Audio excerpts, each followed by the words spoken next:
साहब के तराना हिंद के साथ इस सदन में रखना चाहती हूँ कि सारे जहां से अच्छा हिंदुस्तान हमारा, हम बुलबुले हैं इसके, ये गुलसिता हमारा, मजहब नहीं सिखाता आपस में बैर रखना, हिंदी है हम, वतन है हिंदुस्तान हमारा।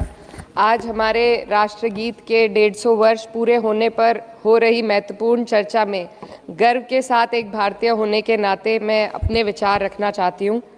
सदन में इतिहास को तोड़ मरोड़ कर पेश करके फिर से मुस्लिम तुष्टीकरण के नाम पर भारतीय मुसलमानों को कटघरे में खड़े करने की कोशिश की जा रही है।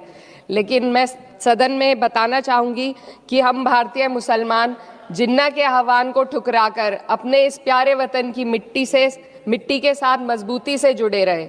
हमने महात्मा गांधी, बाबा साहब डॉक्टर भीमराव अंबेडकर, रविंद्रनाथ टैगोर जी, सुभाष चंद्र बोस जी, मौलाना अबुल कलाम आज़ाद, अशफाक उल्लाह खां साहब के विचारों को अपनाया।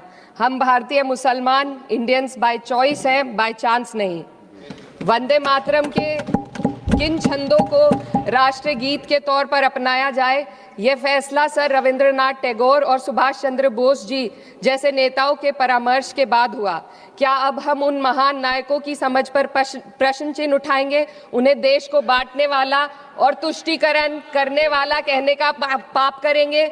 उन महान हस्तियों ने वंदे मातरम के उन छंदों को अपनाया जिन्होंने देश के हर वर्ग, हर धर्म के मानने वालों को एक सूत्र में पिरोने का काम किया।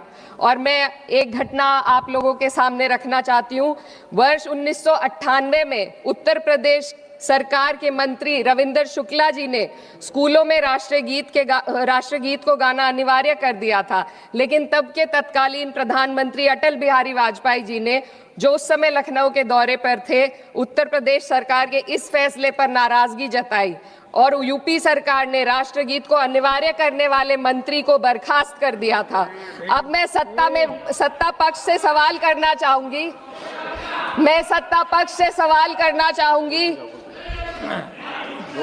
बोलने दीजिए।